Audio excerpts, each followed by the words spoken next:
खानदानी बहबूद और सेहत के मरकजी वजीर डॉक्टर हर्षवर्धन ने मशरक़ी दिल्ली के मंडोली जेल में बनाए गए कोविड केयर सेंटर का दौरा करके यहां कोरोना वायरस के इलाज के बारे में डॉक्टरों से मालूमात हासिल की।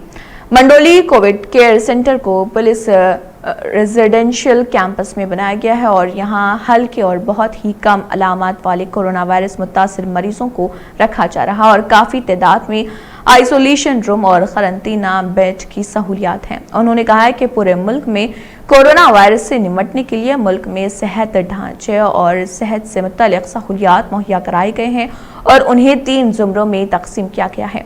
उनमें डिक्टेटेड कोविड अस्पताल DCH, dictated Covid health centre DCHC और कोविड केयर सेंटर DCC पर मुश्तमिल है, जहां काफ़ी तादाद में क़रंतीना बेड, ICU बेड और दीगर सहूलियात दस्तियाब हैं। इस वक्त मुल्क में कुल 855 डिक्टेटेड कोविड अस्पताल हैं, जिनमें 1,65,723 बेड, 1,47,128 क़रंतीना बेड और ICU 1,984 dictated Covid health centre, जिनमें 1,31,352 बिस्तर हैं, 1,21,403 आइसोलेट बेड और 9,949 ICU हैं। उनके अलावा 4,362 कोविड केयर सेंटर हैं, जिनमें 3,46,856 बेड हैं। राजधानी दिल्ली में इस वक्त 17 कोविड केयर सेंटर हैं, जिनकी सलाहियत तकरीबन 5,000 बिस्तरों की है। कोविड के मरीजों के लिए हमने 3 प्रकार की व्यवस्थाएं की हैं। ये सारी व्यवस्थाएं कोविड के मरीजों के लिए डेडिकेटेड व्यवस्थाएं हैं। एक व्यवस्था है कोविड हॉस्पिटल्स की। इन कोविड हॉस्पिटल्स में जो कोविड के सेवेरिटी वाले, यानी कि बहुत ज़्यादा जिनको तकलीफ़ है, उन मरीज़ों को उन अस्पतालों में रखा जाता है। वहाँ पर ऑक्सीजन की, ICU की, वेंटिलेटर्स की सब प्रकार की फैसिलिटीज़ रहती हैं। उसी तरह से दूसरी कैटेगरी है कोविड हेल्थ सेंटर्स की कैटेगरी। यहाँ पर जिनको मॉडरेट सिम्टम्स होते हैं उनको रखा जाता है। ये अस्पताल में भी हो सकते हैं, अस्पताल के किसी ब्लॉक के अंदर भी हो सकते हैं। यहाँ पे भी बाकी सारी फैसिलिटीज़ रहती है, लेकिन यहाँ पे मॉडरेट सिम्टम्स वाले रखे जाते हैं। तीसरी कैटेगरी जहाँ बहुत ही माइल्ड या वेरी माइल्ड सिम्टम वाले जो हमारे कोविड के मरीज़ हैं उनको रखा जाता है। उनको कोविड केयर सेंटर हम कहते हैं।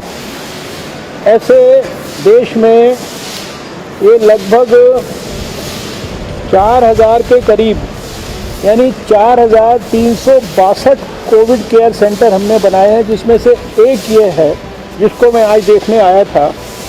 और इन कोविड केयर सेंटर्स में करीब हमने देश भर में 3,46,856 बेड्स की व्यवस्था की है, यानी इतने लोग इनमें रह सकते हैं।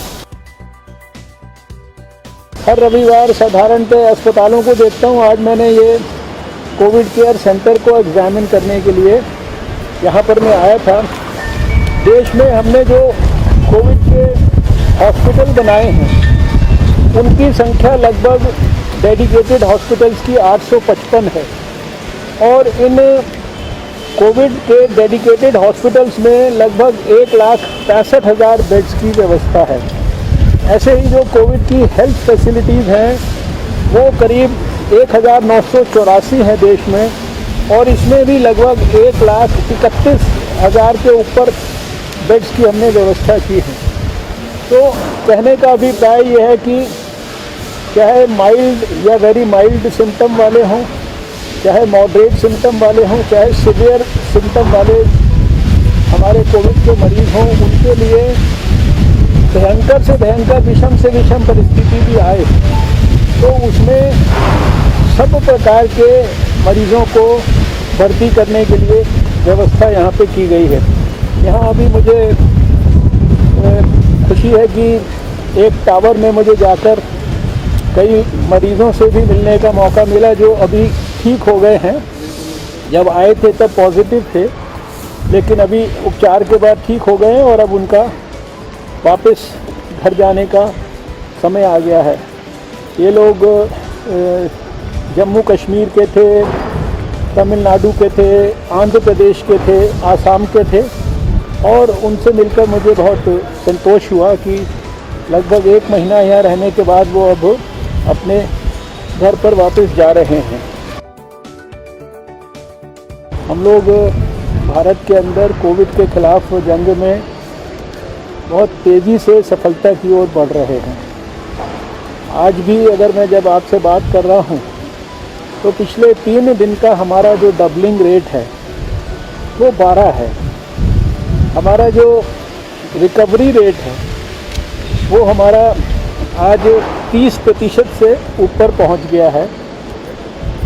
60,000 में से लगभग 20,000 जो हमारे मरीज़ हैं वो ठीक होकर वापस अपने घरों में चले गए हैं और हमारा जो मोर्टेलिटी रेट है वो अभी भी केवल 3.3% बना हुआ है। यद्यपि एक भी मृत्यु होती है तो वो बहुत कष्टदायक होती है। पिछले 24 घंटे में 10 हमारे स्टेट्स और यूनियन टेरिटरीज ऐसे हैं देश में जहां एक भी केस नहीं आया है।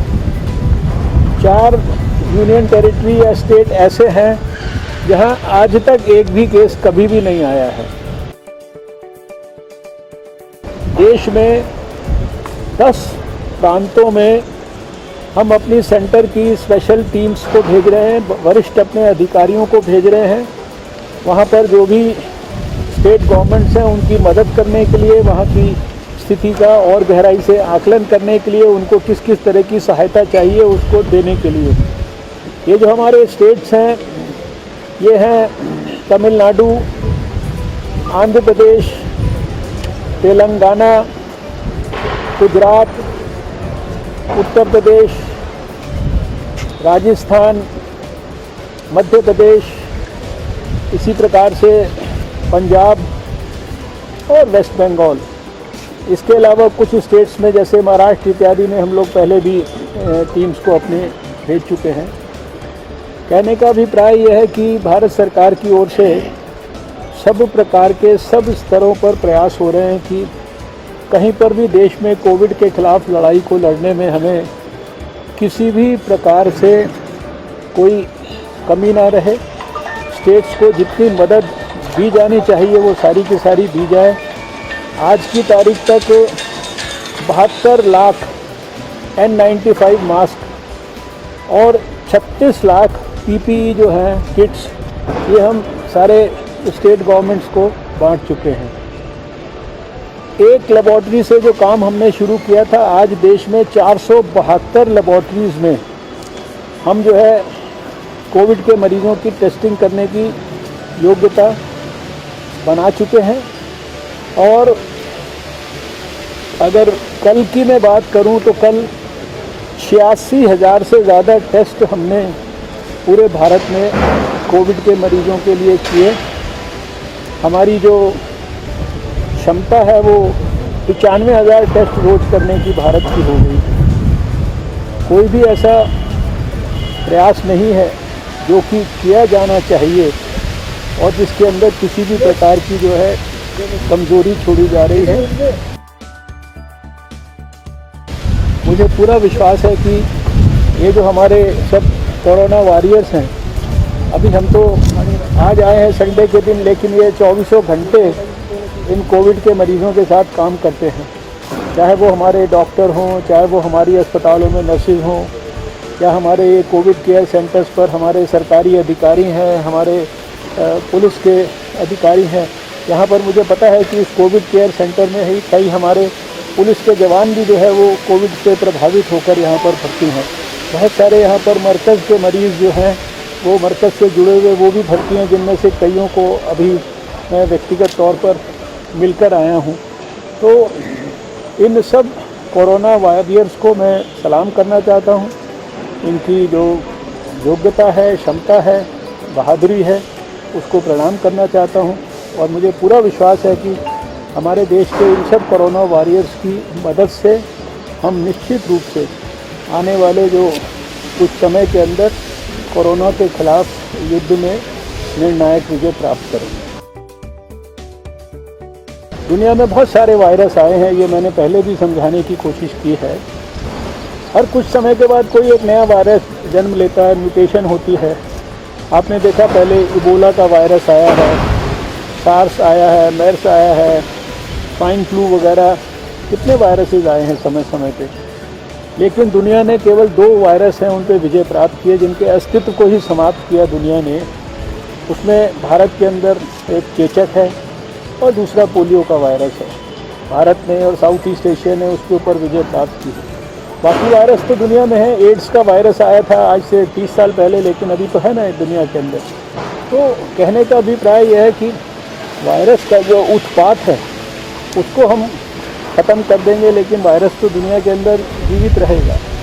इसलिए ये जो सोशल डिस्टेंसिंग है, जो हमने सबको कहा इतनी दूरी पे रहो, या हम लोगों को कह रहे हैं भाई मास्क पहन के रखो, हम लोगों से कह रहे हैं कि हाथ अपने रेगुलरली धो साबुन से, खाना खाने से पहले, खाना खाने के बाद, शौच जाने के बाद, घर में घुसते हो तो आकर जो है नहाकर जो है अपना बाकी काम करो, या अपने घर में अपने बुजुर्गों का ख्याल करो। ये सारी बातें एक प्रकार से समाज के ऐसे नियम हैं जो आने वाले समय में भी खाली कोरोना नहीं, हमें दूसरी बीमारियों के साथ भी जो है सामना करने में मदद करेंगे। तो उसका बयान का या जो भी किसी ने समझाने की कोशिश किया उसका इतना ही अभिप्राय है। बाकी तो इस वायरस के खिलाफ जो अभी वो लोगों को बीमार कर रहा है, तंग कर रहा है,